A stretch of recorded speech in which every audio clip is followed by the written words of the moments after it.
जय जिनेन्द्र तज्जयति परं ज्योति समं समस्तैरनन्तपर्यायै दर्पणतलैव सकला प्रतिफलति पदार्थमालिका यत्र। पंच परमेष्ठी भगवान की जय। इस समय सकल रत्नत्रय और विकल रत्नत्रय की चर्चा चल रही है।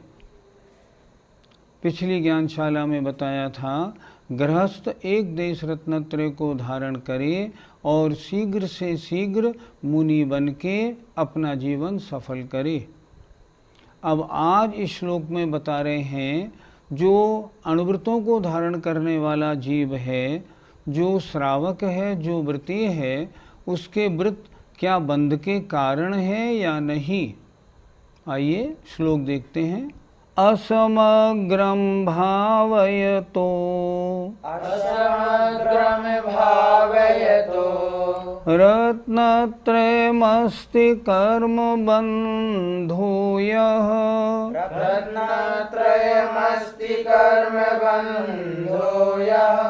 सविपक्षकृतो वश्यम्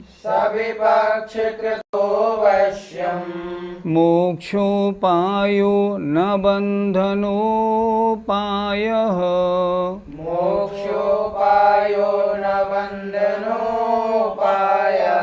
बोलिए।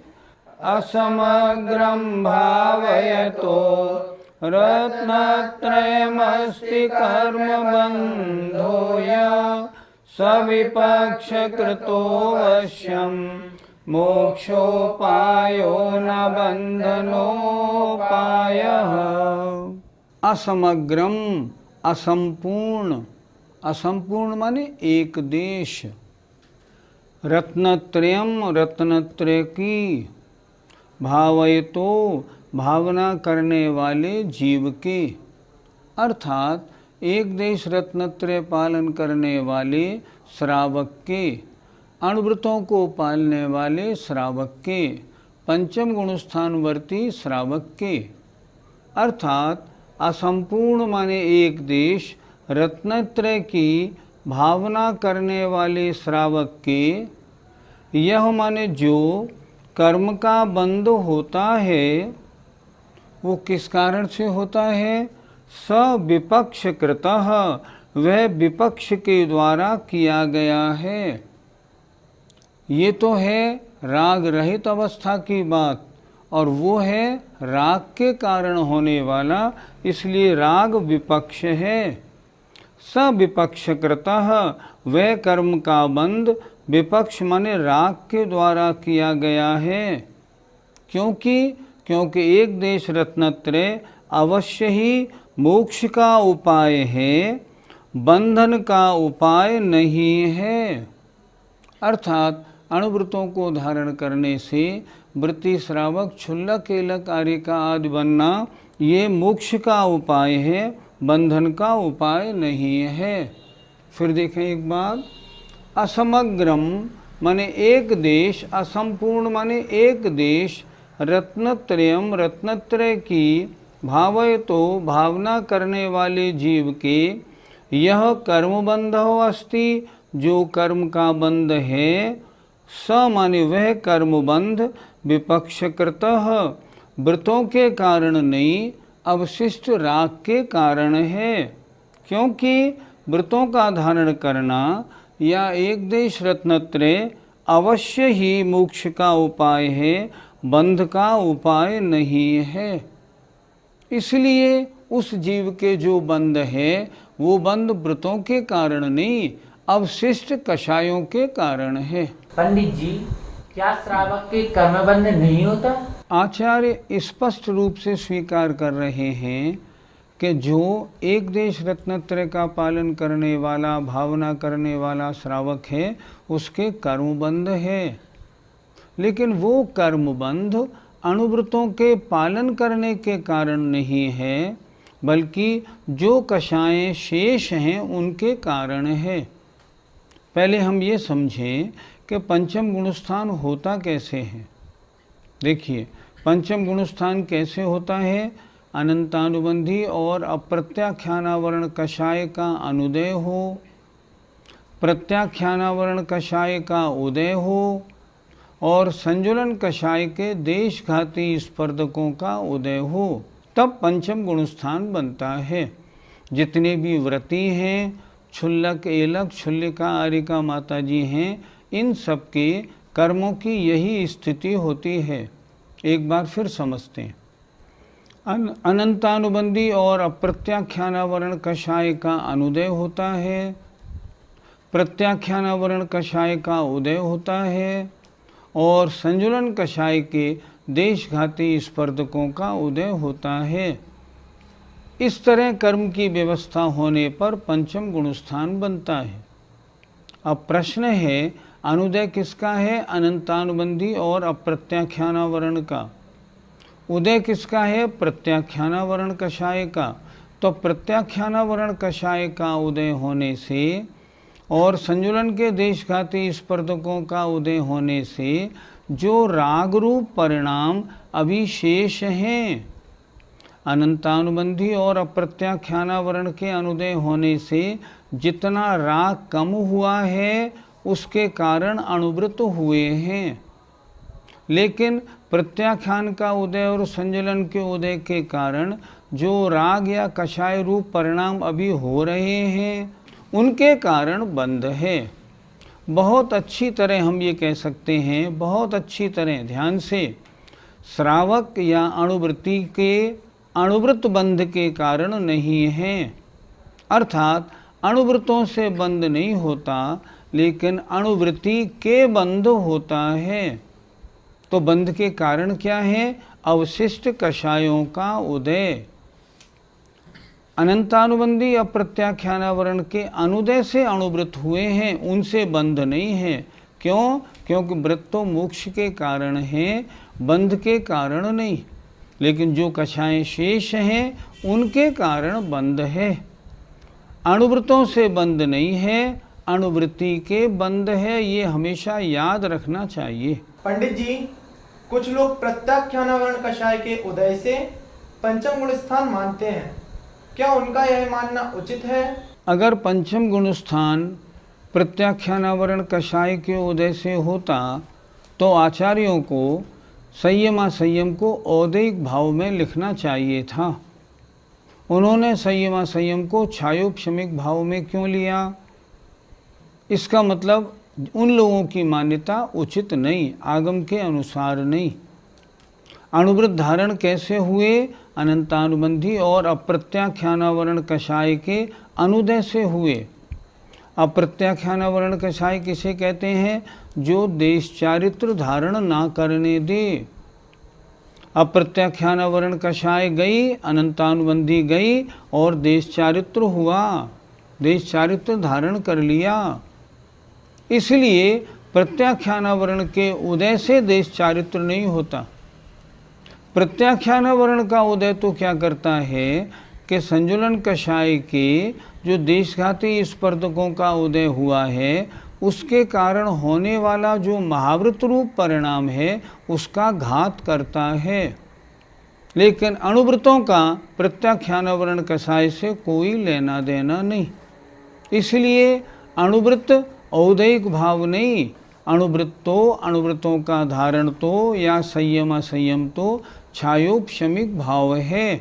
और छायोपशमिक भाव मोक्ष के कारण होते हैं, संसार के कारण नहीं। पंडित जी, कुछ लोग अणुव्रत और महाव्रत को बंध का कारण मानते हैं, इसमें क्या दोष है? बंध के कारण क्या हैं, पहले उनकी चर्चा करें। तत्वार सूत्र अध्याय 8 का पहला सूत्र, मिथ्या दर्शना विरति प्रमाद कषाय योगा बंध हेतुवः। मिथ्या दर्शन, अविरति, प्रमाद, कषाय और योग ये बंध के कारण हैं। इनमें आचार्य ने क्या अणुव्रत महाव्रत को लिखा? क्या उन्होंने ये लिखा अणुव्रत और महाव्रत बंध के कारण हैं? हाँ, अविरति व्रतों को न लेना बंध का कारण तो लिखा, लेकिन अणुव्रत या महाव्रतों को धारण करना किसी भी आचार्य ने बंध का कारण नहीं माना।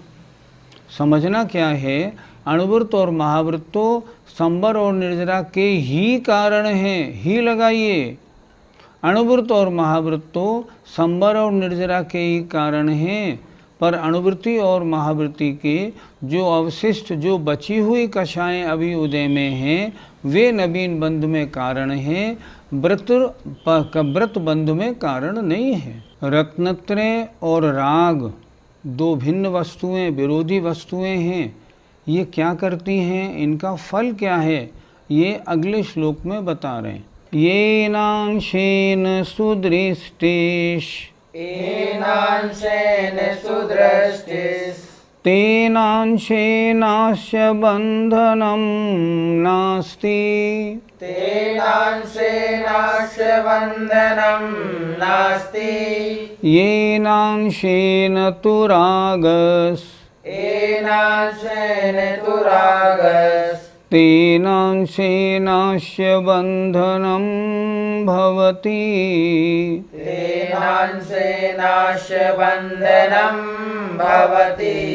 येनांशेन ज्ञानम् येनांशेन ज्ञानम् तेनांशेनास्य बन्धनं नास्ति। तेनांशेनास्य बन्धनं नास्ति। येनांशेन तु रागस् येनांशेन तु रागस् तेनांशेनास्य बन्धनं भवति।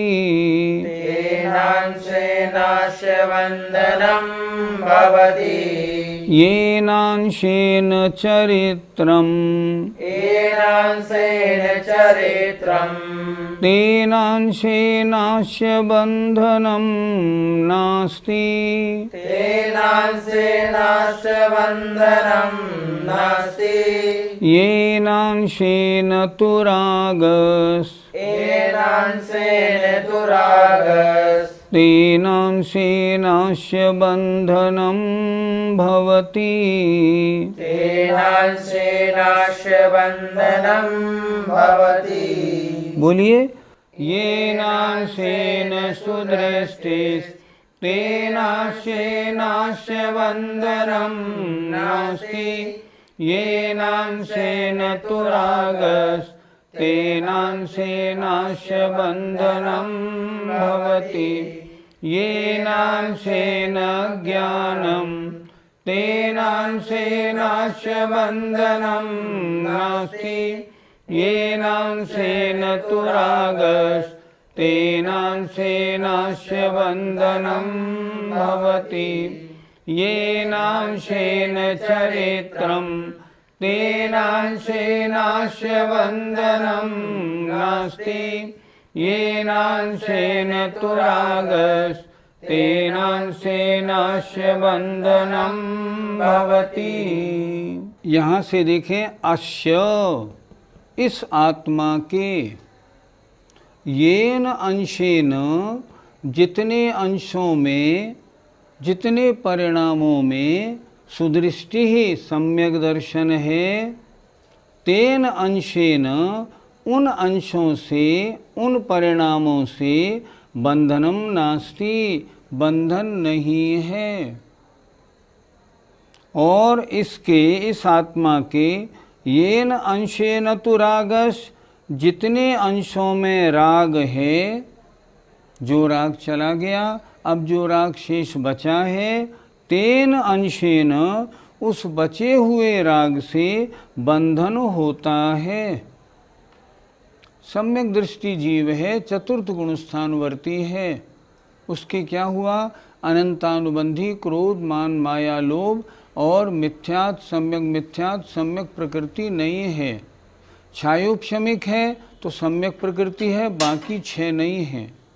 अब देखना क्या है, सम्यक दृष्टि के अनंतानुबंधी क्रोध मान माया लोभ चला गया तो उस जितने अंश में सम्यक दर्शन है उतने अंशों से बंध नहीं है। सम्यक दर्शन बंध में कारण नहीं है, लेकिन जो जितने अंश में राग है, अप्रत्याख्यानावरण, प्रत्याख्यानावरण और संजुलन, क्रोध मान माया लोभ अभी है, उन अंशों से उन परिणामों के कारण बंधन होता है। बहुत अच्छी तरह लिखा है, फिर देखें एक बार।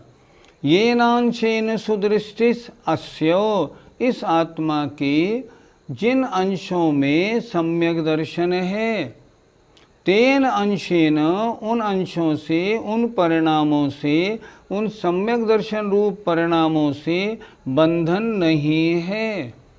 सम्यक दर्शन कभी बंध का कारण थोड़ी हो सकता है।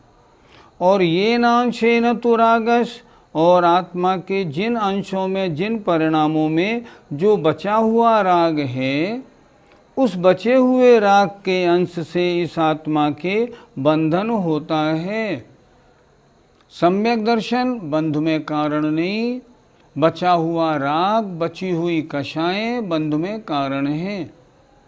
इसी तरह आगे के 2 श्लोकों में और देखें। ये नांशेन ज्ञानम, आत्मा के जितने परिणाम ज्ञान रूप हैं उनसे बंधन नहीं है। आत्मा के परिणामों में जो राग अवशिष्ट है उनसे बंधन है। आत्मा के जितने परिणामों में चारित्र है, अणुव्रत महाव्रतों का धारण है, उनसे बंध नहीं है। लेकिन जितनी कषाएं अभी शेष हैं, जितने अंशों में अभी राग है, जो कषाएं अभी शेष हैं, उनसे बंधन है। हम एक का अर्थ पढ़ा रहे हैं, आप तीनों का अर्थ लगा लीजिए, तीनों श्लोक एक से ही हैं।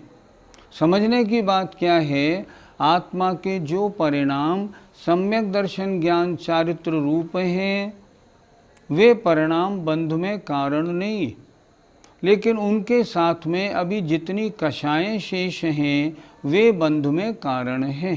पंडित जी, कर्म बंध कौन से गुण स्थान तक होता है? कर्मों का आश्रव 2 प्रकार का कहा गया, सांप्रदायिक और ईर्यापथ। सांप्रदायिक माने कषाय सहित जीव, और ईर्यापथ आश्रव कषाय रहित जीवों के। कर्मों का बंध तो 13वें गुण स्थान तक होता है, लेकिन यहाँ जो संबंध है वो ईर्यापथ आश्रव संबंधित है, उससे हम लगाते हैं। अब चतुर्थ गुण स्थान वर्ती सम्यक दृष्टि है, उसके आत्मा में सम्यक दर्शन रूप परिणाम है, वे बंध में कारण नहीं, लेकिन उसके अभी अप्रत्याख्यानावरण, प्रत्याख्यानावरण और संजुलन कषायों का उदय है, उससे बंध है। पंचम गुण स्थान वर्ती वृत्ति है, उसके अनंतानुबंधी और अप्रत्याख्यान 2 कषाय नहीं हैं, तत्संबंधी उसके बंध नहीं है, अर्थात अणुव्रत और महाव्रतों से बंध नहीं है, क्योंकि उन 2 कषायों के जाने से अणुव्रत हुए हैं, उनसे बंध नहीं है।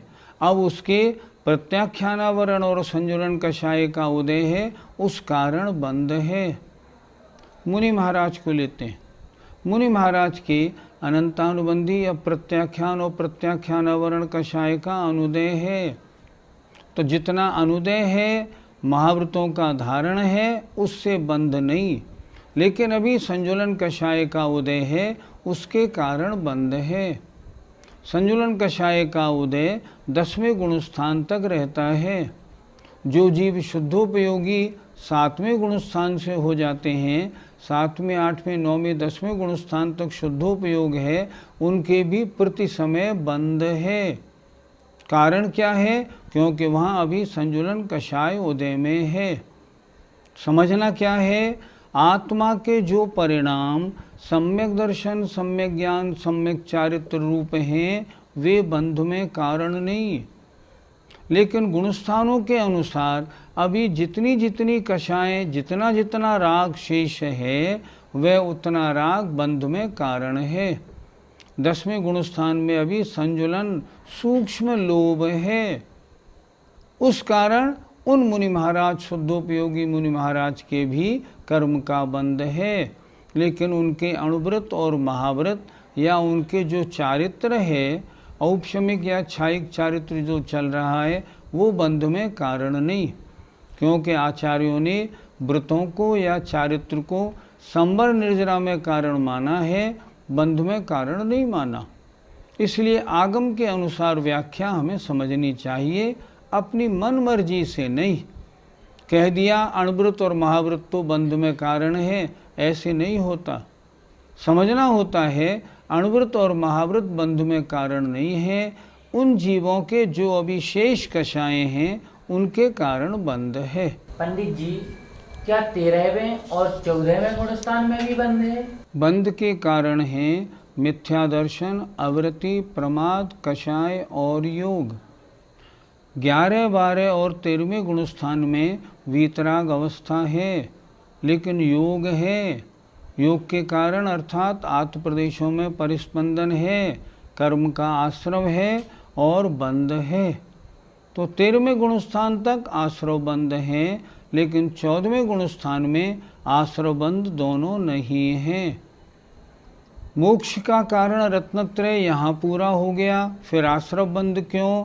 आचार्यों ने कहा मोक्ष का कारण भूत जो यथाख्यात चारित्र है वह परम यथाख्यात बनता है 14वें गुणस्थान के अंत में, और वह परम यथाख्यात चारित्र बना और जीव को सिद्धपद प्राप्त हो जाता है।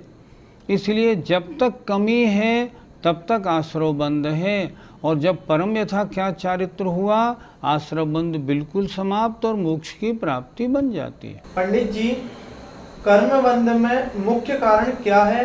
प्रत्येक संसारी जीव के 8 कर्म बंधे हुए हैं, लेकिन कर्म बंध कराने में कारण सिर्फ एक कर्म है, मोहनीय। अन्य जो 7 कर्म हैं वे कर्म बंध में कारण नहीं। अर्थात मिथ्या दर्शन मोहनी है, अविरति भी मोहनी, प्रमाद भी मोहनी, कषाय भी मोहनी, ये बंध में कारण है। अर्थात मोहनी कर्म के कारण बंध होता है। जितना मोहनी कर्म हटता गया उतने उतने कारण भी हटते गए। मोहनी कर्म जितना हटा उतने कारण हटे, और जितना मोहनी कर्म शेष रहा उनके कारण से उतने मोहनी के शेष रहने से बंध होता है। इसलिए ये धारणा छोड़ दीजिए कि अणुव्रत और महाव्रत बंध में कारण है। धारणा ये बनाइए अणुव्रत और महाव्रत तो संवर निर्जरा में कारण है।